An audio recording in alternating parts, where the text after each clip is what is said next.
नमस्कार, आप देख रहे हैं खबर दोपहर। मैं हूं आपके साथ अलीम अतहर। बात सबसे पहले अंधविश्वास के एक ऐसे खेल की जिसकी जद में सैकड़ों नहीं बल्कि हजारों लोग न सिर्फ अपनी गाढ़ी कमाई लुटा रहे हैं बल्कि इसके मकड़जाल में फंसकर अपनी जिंदगी भी बर्बाद कर रहे हैं। पटना सिटी के गायघाट पर गंगा दशहरा के मौके पर मेले का आयोजन शुरू हुआ, लेकिन यह मेला सामानों का नहीं बल्कि भूतों का मेला था। यहां ओझा और भक्तों की दुकानें सजी थी और लोग पहुंच रहे थे। कहा जाता है कि यहां ओझा भगत झाड़ फूंक से लोगों के दुख दर्द को समाप्त करते हैं।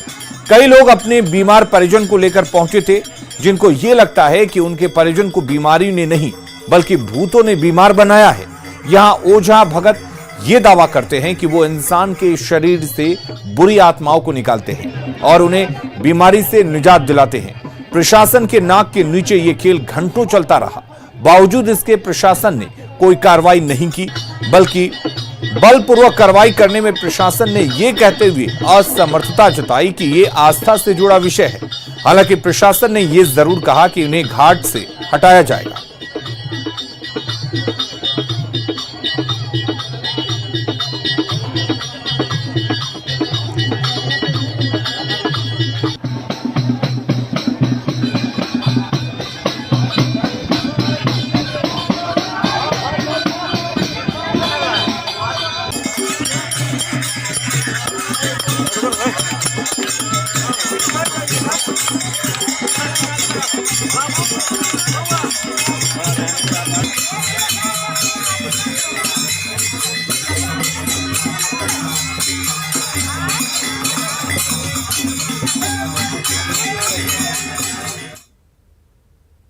हम लोग दुख तकलीफ जो है वो उस तरह का दूर करते हैं। क्या क्या जैसे तकलीफ में? दुख तकलीफ जो होता है, हैरानी परेशानी होता है, घर का परेशानी होता है, वो हम गंगा मैया में दूर करते हैं। इससे ठीक हो जाता है लोग? हाँ, ठीक हो जाता है। पूछिए भाई बहन तो पूछिए कि ठीक होता है कि नहीं होता है। यहाँ आने से ठीक होता है कि नहीं होता है। सब खुशी में यहाँ पर हम लोग आते हैं। जब जलसा को लगाते हैं, भीड़ को लगाते हैं गंगा मैया के पास, सब खुशी में लगाते हैं। सब भाई बहन को खुशी में लाते हैं यहाँ के लिए। इससे भलाई होता है। किस तरह का भलाई?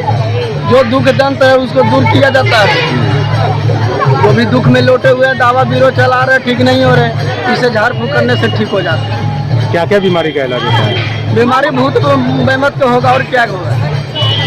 जिसका रोग भी है करतूत किया हुआ उसका काट देता है। कैसे करते हैं इलाज आप लोग? गुण से करते हैं। क्या गुण है? अब गुण थोड़े बताया जाता है। तो लोग यहाँ पर आज भी ये देखा गया कि लोग दूध खिला रहे हैं यहाँ पर, जो कि देखिए इस पर पुलिस क्या कर सकता है, आस्था का विषय है, इस पर हम रोक नहीं लगा सकता है पुलिस। नहीं, प्रशासन तो अक्सर देखा गया है कि मना करती है। मना तो हम लोग भी बहुत कर रहे हैं, कोशिश कर रहे हैं कि जल्द से जल्द उन लोग को हटाया जाए। हाँ, मगर कोई अभी तक कार्रवाई आप लोग नहीं कर रहे हैं। कार्रवाई कर रहे हैं, उन लोग को हटा रहे हैं जो भी आ रहा है। लेकिन अभी जो भी देख रहे हैं नया आ जा रहा है उसको 2-4 मिनट में हटा दिया जाता है। और रुक करेंगे इस वक्त एक बड़ी खबर की। बाढ़ से बड़ी खबर है, जहां पर गड्ढे में 4 बच्चे डूब गए। इस दौरान 2 बच्चों की मौत हो गई है, 2 को सुरक्षित निकाल लिया गया है। पंडारक के मजला बिगहा गांव की यह घटना है, जहां पर गड्ढे में 4 बच्चे डूब गए, 2 बच्चों को सुरक्षित निकाल लिया गया, जबकि 2 बच्चों की डूबने से मौत हो गई।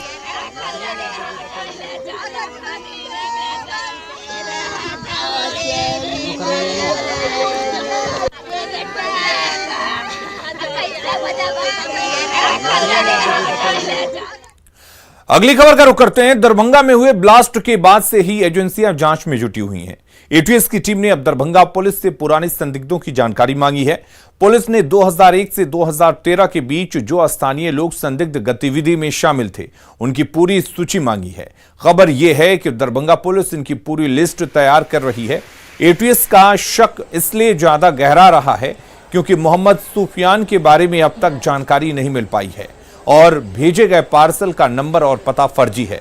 एटीएस को सीसीटीवी फुटेज का इंतजार है जिससे उस आदमी की पहचान हो सके जिसने ये पार्सल भेजा है।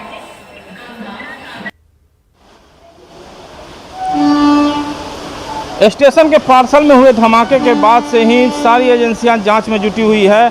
हम अभी दरभंगा स्टेशन पर हैं और स्टेशन का परिसर भले ही शांत हो, लेकिन इस धमाके के बाद जो है तमाम एजेंसियां जांच में जुट गई है। एटीएस की टीम कल दो टीम जो सूत्र बताते हैं दरभंगा पहुंची थी। एक टीम अभी भी जो है दरभंगा में है और जांच में जुटी हुई है। वहीं जो सूत्रों के हवाले से खबर मिल रही है, आईजी अजिताभ कुमार ने एसएसपी बाबूराम को तात्काल जो है जितने संदिग्ध 2001 के बाद जो दरभंगा मॉड्यूल खड़ा किया गया था उसके जितने संदिग्ध थे उनकी सारी लिस्ट निकालने को कहा है। जिसके बाद एसएसपी भी जुटे हुए हैं कि जो संदिग्ध जिनका सुरक्षा एजेंसियां जिस पर नज़र बनाई हुई थी उन सारे लोगों का लिस्ट निकाला जा रहा है। जिसके बाद जब मोहम्मद सुफियान के नाम से जो भेजा गया था पार्सल, जब उनको यहाँ उसका सीसीटीवी फुटेज मिल जाए उसके बाद जो है उस संदिग्ध से उसका मिलान हो सके, इसको लेकर तमाम जो यहाँ के आईजी हैं अजिताभ कुमार वो लगे हुए हैं। एटीएस भी उनके संपर्क में है।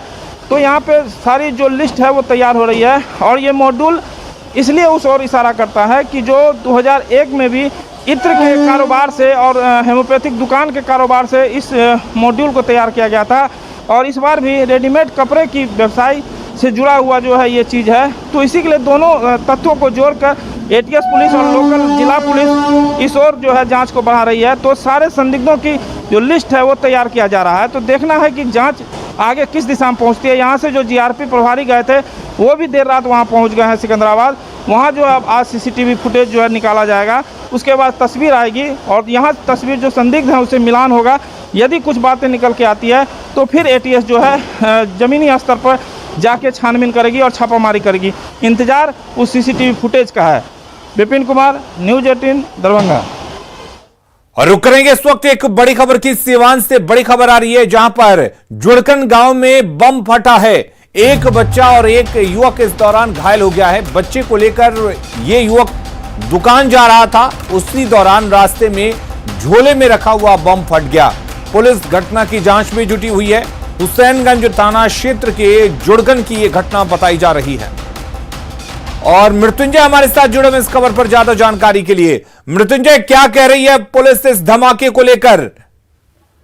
जी देखिए, अलीमपुरा मामला हुसैनगंज थाना क्षेत्र के जुड़कन की है, जहां एक बच्चा और उसके पिता दुकान की तरफ आ रहे थे। तो रास्ते में एक उसी गांव का एक व्यक्ति मिला, वो बोला कि आप मुझे थैला रखे रहिए। जैसे ही बच्चा थैला रखा तो थोड़ी देर के बाद अचानक उस थैले से ब्लास्ट हो गया। हालांकि इस पूरी घटना से इलाके में अफरा तफरी का माहौल हो गया। गांव में काफी लोग जो सकते में आ गए कि आखिर बम फटा कैसे। इस बमबाजी में जो बम फटे इसमें 2 लोग घायल हुए, जिसमें एक बच्चा भी शामिल है।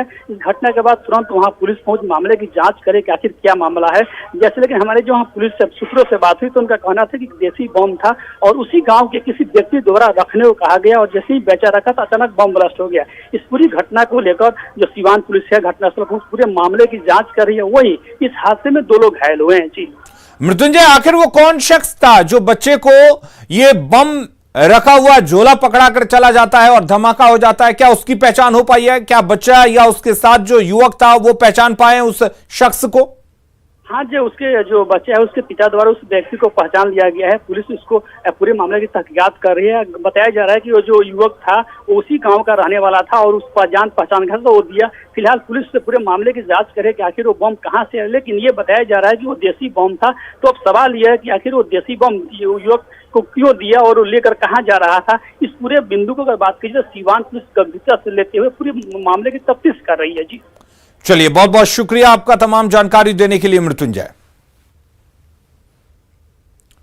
तो जुड़कन गांव में बम फटा है। हालांकि यह बताया जा रहा है कि एक देसी बम है। इस दौरान एक बच्चा और एक युवक घायल हो गए हैं। जो जानकारी है उसके मुताबिक एक शख्स आता है और बच्चे को एक झोला पकड़ाकर चला जाता है और कहता है कि इसको पकड़ कर रखने। उसके बाद थोड़ी ही देर में उस झोले में धमाका होता है और उस धमाके की जद में वो बच्चा और वो शख्स आ जाते हैं और इस तरह से 2 लोग जख्मी बताए जा रहे हैं। आपको बता दें कि बम जो है वो देसी बताया जा रहा है शुरुआती जानकारी के मुताबिक, लेकिन सवाल यही है कि आखिर वो शख्स इस झोले में बम को रखकर कहां जा रहा था? क्या किसी घटना को अंजाम देने की तैयारी थी या फिर जानबूझकर उस बच्चे को पकड़ाया गया? हालांकि जो बच्चा जख्मी हुआ है उसके पिता ने उस शख्स की पहचान कर ली है जिसने ये झोला पकड़ाया था।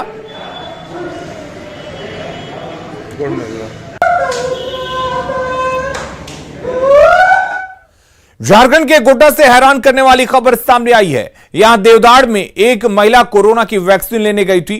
टीका लेने के बाद उसे ऑब्जर्वेशन रूम में बिठाया गया, लेकिन कुछ देर बाद ही उसे फिर से बुलाया गया और उसे टीका लेने के लिए कहा गया। महिला ने कहा कि वो टीका कुछ देर पहले ही ले चुकी है। उसके बाद भी एएनएम ने जबरन टीका लगा दिया। बाहर आने के बाद महिला ने इसकी जानकारी पति को दी। फिलहाल महिला की स्थिति ठीक है, लेकिन परिवार के लोगों में डर बना हुआ है। वो वैक्सीन दे दिया, हम बोल रहे हैं उसको, जो मेरा यहाँ हाथ में एगो वैक्सीन पड़ा है, दर्द दे रहा है, लेकिन वो नहीं कुछ सुनी, फेंक दे दी। वैक्सीन कहाँ पे लिए थे? देवदार में। देवदार में। एनएम का नाम जानते हैं? नीलम। वैक्सीन कहाँ लेने के लिए गया था ये? देवदार। अब भी गए थे साथ में? हाँ, साथ में हम भी गए थे। तो डबल वैक्सीन जो गिरा तो आप साथ में नहीं थे? साथ में हम, ये लोग लेडीज का अंदर था, हम बाहर खड़े थे।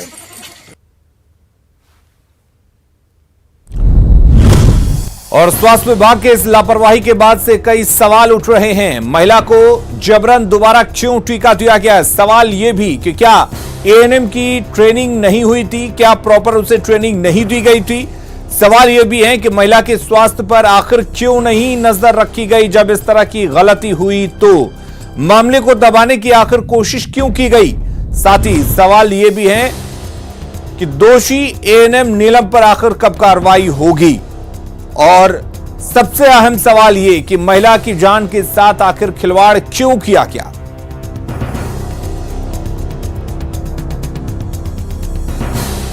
और इधर कटिहार में स्वस्थ पड़े कोरोना वैक्सीनेशन की रफ्तार को गति देने के लिए अब धर्म गुरुओं ने मोर्चा संभाल लिया है। जिला प्रशासन की पहल के बाद हिंदू, मुस्लिम, सिख और ईसाई धर्म गुरुओं ने मिलकर कोरोना के खिलाफ जंग लड़ने का ऐलान कर दिया है। कोरोना वैक्सीनेशन को लेकर समाज में ये धर्म गुरु लोगों को जागरूक करेंगे। हिंदू, मुस्लिम, सिख, ईसाई मिलकर लड़ेंगे कोरोना से लड़ाई। कटिहार से ये मैसेज देने की एक नायाब कोशिश किया जा रहा है। जिला प्रशासन इसके लिए जो सर्वधर्म के लोगों का एक बैठक बुलाया है और जो कोरोना टीकाकरण को लेकर जो सुस्ती है उसे दूर करने की कोशिश किया गया है। क्या मैसेज दिया जा रहा है इस बैठक के माध्यम से? आइए बात करते हैं, क्या है कोरोना क्या मैसेज दिया? सर्वे भवन्तु सुखिनः, सर्वे भवन्तु निरामया, सर्वे मां पश्यन्तु। हम लोग का कहना यह है जो सभी आदमी सुखी रहे, स्वस्थ रहे, इसके लिए हम लोग को जो प्रयास किया जाएगा उसके लिए हम लोग सहयोग करने के लिए तैयार हैं। अब अल्लाह नूर पाक कुदरत के सब बंदे, एक नूर से सब कौन को बंदे। हम लोग जो मैसेज यही है कि सबको धर्म के गुरु जो आए हैं, सब गुरु जो आए हैं, तो सब मिल के जो है इस कार्य को जो है कोविड का कार्य को आगे बढ़ाएं। कि हम लोग अपने अपने समाज में, अपने अपने वर्ग में, अपने अपने लोगों को इनकरेज करें, उत्साहित करें, ताकि वो लोग इस मुहिम से जुड़ने पाए। क्योंकि आप जानते हैं कि जो कोविड की जो रफ्तार है वो अभी भी पूरी रीति से थमी नहीं है। और जब हम लोग इस जिम्मेदारी को उठा लेंगे कि हम अपने लोगों को पूरी रीति से जागरूक करें इस वैक्सीनेशन के लिए, तब कहीं ना कहीं हम देखेंगे कि इसकी जो प्रतिशत है वो बहुत गिरती जा रही है। कि आवाम में एक भय, खौफ, दहशत फैला हुआ है कि वैक्सीन लगवाने से कहीं हम सेहतमंद होने के बजाय कहीं बीमार ना हो जाएं। और ख़ास तौर से देहात के इलाके में यह खौफ ज़्यादा फैला हुआ है। लोग वैक्सीन लगवाने से डरते हैं। तो यहाँ से हम लोगों को हिदायत और गाइडलाइन दिया गया है कि हम जाकर आवाम में इस शक व शुबा, खौफ व डर को दूर करें। तो निश्चित तौर पर कटिहार से ये एक नया पहल की शुरुआत हुआ है, जहां टोपी, टीका, पगड़ी और कृपान के साथ लोग जो कोरोना महामारी है उस पर वार करने की एक कोशिश कर रहे हैं। निश्चित तौर पर सीमांचल का ये इलाका जो टीकाकरण में सुस्ती में था, अब इस पहल के बाद आगे क्या रंग लाएगा ये देखने वाली बात होगा। सुब्रत, न्यूज़ 18, कटिहार। लॉकडाउन की वजह से औरंगाबाद के पर्यावरण में थोड़ा सुधार आया है और मानसून के आने से मौसम सुहाना हो गया है। ऐसे में विदेशी परिंदों ने यहां का रुख कर लिया है। डीएम आवास परिसर में लगे पेड़ों को इन दिनों मेहमान परिंदों ने अपना आशियाना बनाया है। विदेशी पक्षियों का कलरव और अटखेलियां देखकर लोग जब इस जगह से गुजरते हैं तो ठहर जाते हैं और अपने दिलो दिमाग को सुकून दिलाते हैं। अक्सर ठंड के मौसम में नजर आने वाले इन पक्षियों में ईस्टर्न कैटल एग्रेट भी शामिल हैं। कैटल एग्रेट मूल रूप से दक्षिणी स्पेन और पुर्तगाल के परिंदे हैं। हालांकि केरल के समुद्री तटीय इलाकों में भी इसे कभी कभार देखा गया है। पर्यावरणविद की माने तो कोरोना का ये राइट इफेक्ट है, क्योंकि इस काल में प्रदूषण का स्तर घटा है और पर्यावरण में भी शुद्धता आई है। खूबसूरत लगता है कि मतलब उसकी आनंद का कोई सीमा ही नहीं है, इतना अंदर से जो है वो मतलब हर्षोल्लास होता है। तो ये बड़े सौभाग्य की बात है कि हमारे औरंगाबाद में भी जो है इधर लगातार 2 वर्षों से साइबेरियन पक्षी जो है वो देखने के लिए मिल रहा है। उनका यहाँ पर आना ये दर्शाता है कि हमारे यहाँ की पर्यावरणीय दशाओं में काफी सकारात्मक बदलाव हुए हैं। लॉकडाउन उसमें एक महत्वपूर्ण वजह है। कल कारखाने बंद पड़े हैं, मानवीय क्रियाकलाप में बहुत कमी आ गई है, प्रदूषण का स्तर काफी घटा है, हरियाली बढ़ी है, जो वेटलैंड से जलछादित क्षेत्र हैं वो भरे पड़े हैं। तो पक्षियों के लिए जो एक प्राकृतिक वास क्षेत्र होता है वो बना है। शायद इसी वजह से वो हमारे आसपास काफी दिखाई दे रहा है। और बड़ी खबर जहानाबाद के काको प्रखंड से आ रही है, जहां अमरपुरा गांव में श्राद्ध का भोज खाने से करीब 100 लोग बीमार पड़ गए हैं। श्राद्ध का भोजन करने के बाद गांव और आसपास के लोगों में डायरिया के लक्षण दिखे हैं, जिसके बाद कई लोगों का निजी अस्पताल में इलाज चल रहा है। वहीं कई लोगों को गंभीर हालत में पटना भेजा गया है। गांव में फूड पॉइजनिंग के बाद डायरिया की शिकायत मिलने पर स्वास्थ्य विभाग की टीम ने गांव का दौरा किया और बीमार लोगों को दवाइयां दी और सलाइन भी लगाया है। ग्रामीणों ने बताया कि 18 जून की रात माले नेता रामजतन शर्मा के श्राद्ध को लेकर उनके पैतृक गांव अमरपुरा में भोज का आयोजन किया गया था। इस भोज में शामिल हुए लोगों में भोज खाने के बाद से ही डायरिया का लक्षण दिखने लगे, जिसके बाद पीएचसी को इसकी सूचना दी गई। उधर पाली थाना पुलिस श्राद्ध करने वाले लोगों से पूछताछ कर रही है। हुआ है देखिए, पहले क्या हुआ कि उल्टी ऐसा महसूस हुआ, उसके बाद में वोमिटिंग एक आध गो हुआ, पैखाना हुआ, उसके बाद में टेम्परेचर नापने पर 102, 99, 100 पंडी जी मिला के पूरा उधर 300 से 400 मिला के 300-400 आदमी जो मतलब खाए इनके यहाँ सब भी बीमार। क्या किसी की ज्यादा भी तबीयत खराब हो गई है? हाँ, यहीं पे सलाइन चढ़ रहा है 2-3 आदमी का। लेकिन प्रभारी के आदेशानुसार मैं अमरपुरा गांव में आकर मरीजों का इलाज कर रहा हूं। क्या कितने लोग आक्रांत हैं अभी? अभी तो सर हम तो 3 घर में गए हैं, एक सीरियस भी है, उनको मैं पानी चढ़ा रहा हूं और बाकी एक घर में मैं अभी जा रहा हूं।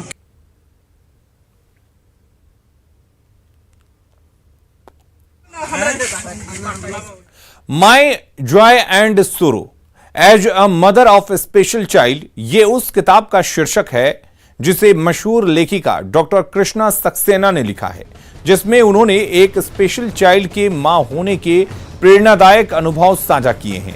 साथ ही सवालों के जरिए समाज को दिशा देने की कोशिश की है डॉक्टर कृष्णा सक्सेना ने। साल 1955 में उत्तर प्रदेश से अंग्रेजी में पीएचडी करने वाली पहली महिला हैं। वे दिल्ली विश्वविद्यालय में लेक्चरर रह चुकी हैं और अपनी लेखनी से महिला सशक्तिकरण, पारिवारिक तानाबाना और समाज के बदले स्वरूप को दर्शाती है। न डरिए न डराइए, सच जानिए और वही बताइए। प्लीज अफवाह मत फैलाइए, वैक्सीन ही है संजीवनी, इसे अपनाइए। और यही काम कर रहा है नेटवर्क 18, जो फेडरल बैंक के साथ मिलकर वैक्सीनेशन को लेकर जागरूकता अभियान चला रहा है, जिसका नाम है संजीवनी अ शॉट ऑफ लाइफ, और काम है जागरूकता के जरिए कोरोना को मात देना।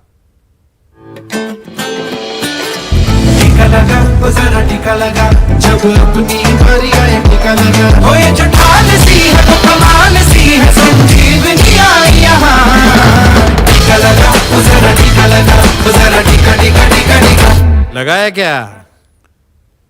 नेटवर्क 18 फेडरल बैंक संजीवनी गाड़ी भारत के कोविड प्रभावित जिलों में जा रही है। वैक्सीन के लिए जागरूकता फैलाने की हमारी इस मुहिम को आप भी अपना सहयोग दीजिए। चलिए आपको दिखाते हैं संजीवनी गाड़ी अब तक कहां कहां गई और आज कहां है।